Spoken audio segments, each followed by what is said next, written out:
So the 20th of February is a bad day for us in the lives of KSID and VIP. Prior to 4 of our members being shot and killed in the Eastern Cape, and before I go there, I want to say that prior to them, we have never, ever lost a member on duty in the course of the duties. Our members have been shot at, have been injured, our vehicles have been badly damaged, etc. But no one's been shot and injured very seriously or killed. Mm-hmm. For the first time, 1 year ago, on the 20th of February, we had 4 armed guards dressed in full uniform, escorting a client.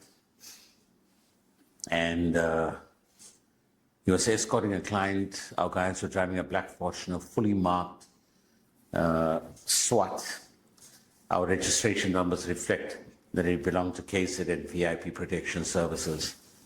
Our members were in full uniform. So I posted it on Phoenix Rising, or I think I also posted it from my side. Phoenix Rising is a Facebook page that I've got up and running. It's for, I want the people of Phoenix to rise to another level. Forget our past, look at the present, focus on the future. Mm-hmm.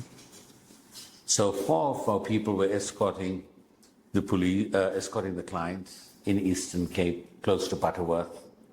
We only learned about the history of our client previously, but we do not guard controversial people.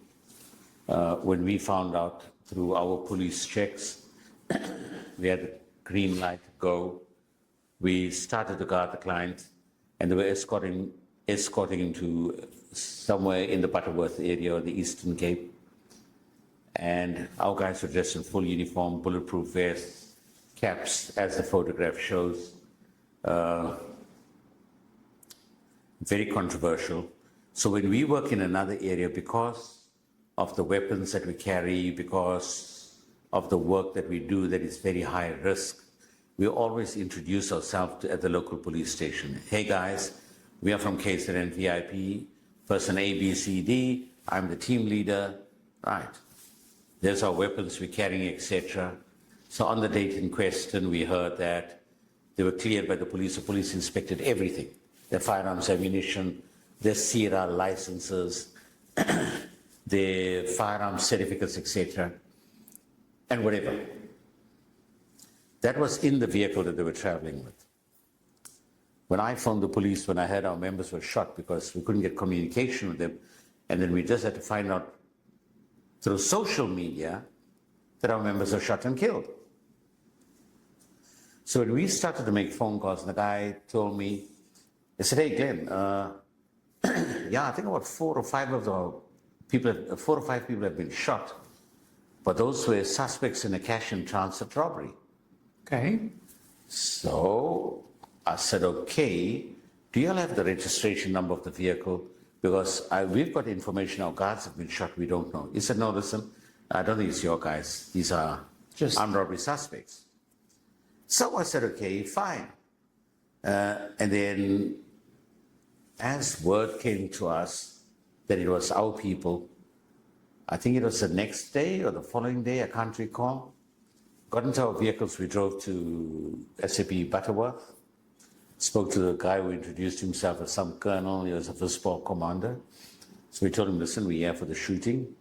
As soon as we told him about that, we noticed that he became hostile.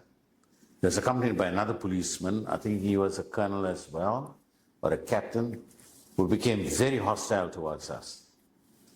In the sense that they started to show aggression, they were not cooperative or anything.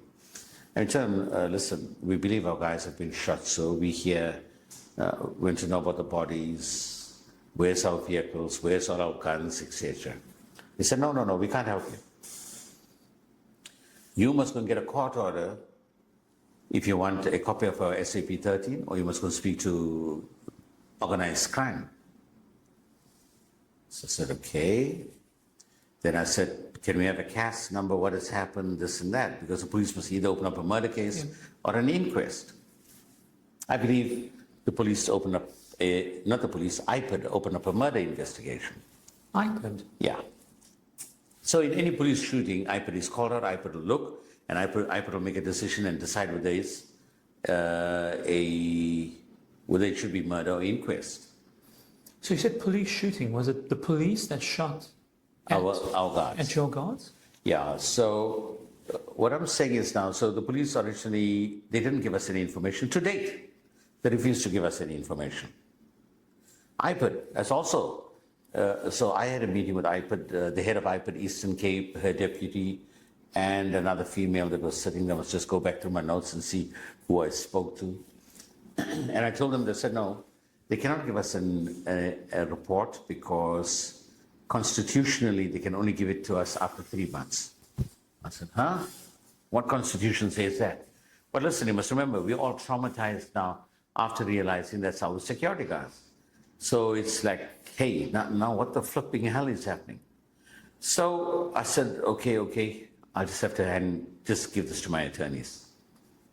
Came back to Durban, handed it over to our legal services. To date, yesterday was 1 year. IPID has yet to respond to us. The police are yet to respond to us. What they say, they've recovered 4 rifles and 2 pistols. We know that 4 of our members that were killed had 4 rifles, each one had a rifle and each one had a pistol. But then that's 4 pistols, right? Yes, but they're only talking about 2 pistols, so we don't know the full story. We don't know whether, so as owners of those firearms, we're supposed to have the legal right to know where our firearms are. If those firearms are missing, then the police must be charged for robbery, because where are those firearms? But we can't open up a case because nobody wants to tell us where those guns are. Even those guns that the police have, we are saying, give us the serial numbers. Because where do you see people book on duty, use a marked vehicle, carrying company firearms? In the vehicle, they carry the firearm permit books to say they book the firearms out to go commit an armed robbery. Nobody does that. So, I've said, okay, fine. Then one after the other, people started to send me controversial video recordings of, and I have a photograph of a report firstly. So our client had a meeting at a hall. Mm-hmm. Our people escort our client. They introduce themselves to the public order policing to say, right, listen, we are so-and-so, there's my client, blah, blah, blah. There's a photograph of that that we have in our possession. And my attorneys have it. And IPID has. So which means that we went and introduced ourselves. After the meeting, my client left, my people followed him, escorting him back home. There's a video of the police stopping our people and searching them. We see our people with their hands up, people placed on the grounds. I don't think you've seen it, so maybe if you see it, then you know what I'm talking about. Then maybe you can ask me questions about it, and I can probably give you some answers. We see our people with their hands up, but we don't see no guns. If our people had the rifles, they would be holding the rifles and having it up in the hand. The rifles will never be kept in the vehicle. Our people will never do that. They taught and trained. There's 2 places your firearm stays. One is on yourself and the other in a gun safe. You can't leave your firearm in the car, even if the police are there. The police, so we suspect that the police took custody of the weapons because we couldn't see no guns. Why is my security guards, you all know they were at the meeting, they introduced themselves, they went to the police station, introduced themselves, they went to the meeting, they introduced themselves, they're coming back, why are you making them sleep on the floor at gunpoint? There's photographs of it, showing that some of my people sleeping on the floor. Then you see that the vehicle driving off. Which vehicle? My vehicle, our company vehicle, the Black Fortuner. See the police vehicles, etc. Police say they were involved in a high-speed chase. We're not disputing that. At that time, until we studied the tracking report, they said they were involved in words to the effect either they're involved in a shootout, a gunfight. or a firefight or whatever they said, whilst at a high-speed chase. Between your guys? My guys and the police.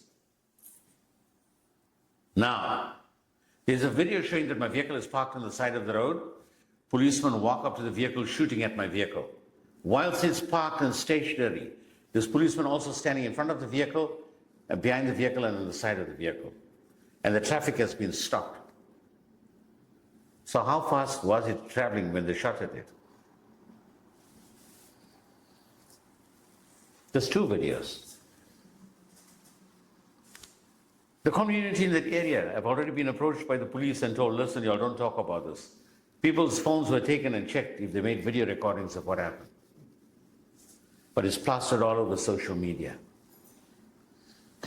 And the controversy goes further.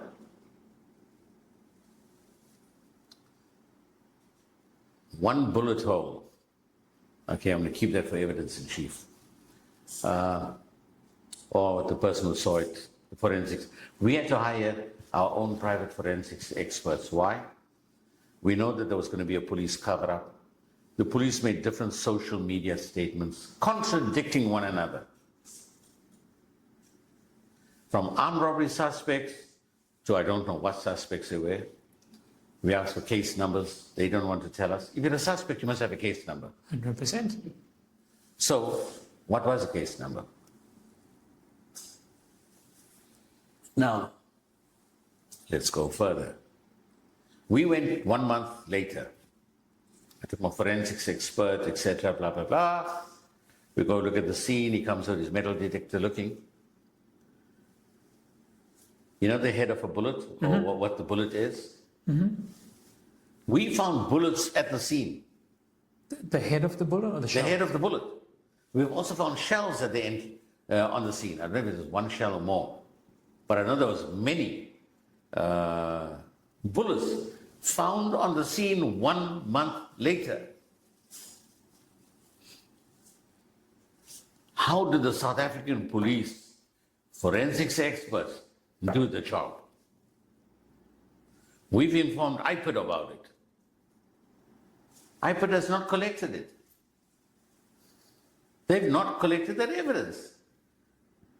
And that evidence is sitting somewhere in the country with my forensics expert. My people were shot whilst wearing the bulletproof vests. Those bulletproof vests were supposed to have been taken and kept as an exhibit. Those bulletproof vests are lying with my forensic expert. The forensics experts are sitting with all of this. IPID is refusing to come and take it.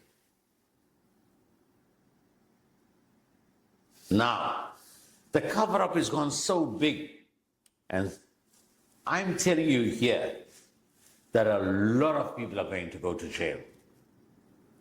Nobody can answer who gave the instruction to shoot. Or why? Or why? So there's two things. You shoot on command, or you shoot using your own discretion, and if you use shooting your own discretion, then it's your personal responsibility. You must explain why you shot. And at the back end of this are the families of the four looking for answers, like yourself, sitting there going, what actually transpired? What happened? And you'll never know the truth, right? Until the investigation is complete. And yeah, you see, I don't want to get involved in the investigations. But one thing that I will demand is that we get justice. absolutely. Those four members. Absolutely. If they were criminals, I don't have a problem. The day they left to the Eastern Cape, I met them by accident. How did I meet them by accident? On the day they were leaving, I just went to one of the offices where they were still collecting the equipment and whatever, or whatever they were doing there, I don't know.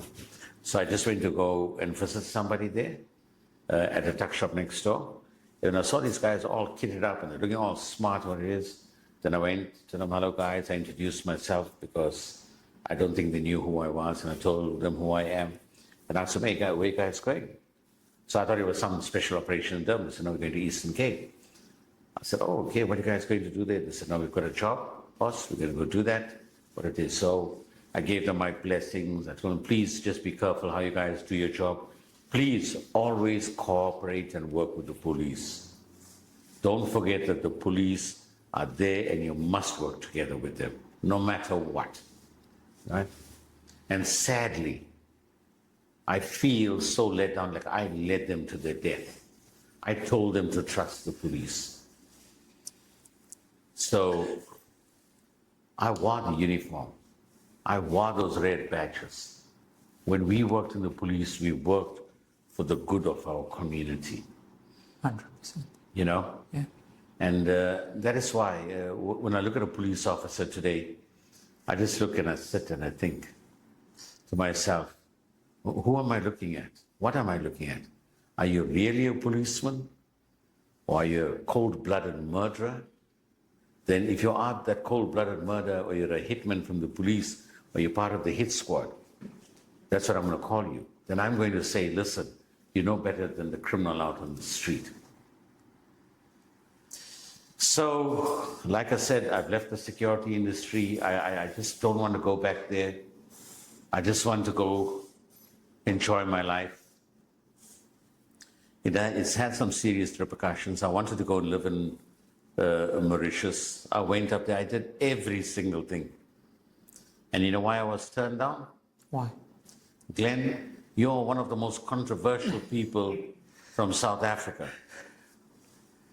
And they brought up the 2021 riots thing. And it broke me because everybody was ready to accept me. I was supposed to open up a small little business and, inverted commas, be gone permanently. Right? South Africa is still the most beautiful company, believe me. It's better than Mauritius. Don't get lied to. I've lived in Mauritius for months at different times in my life. It might only look beautiful because you're going there for a holiday. It's good as a holiday country, but South Africa is beautiful. Absolutely.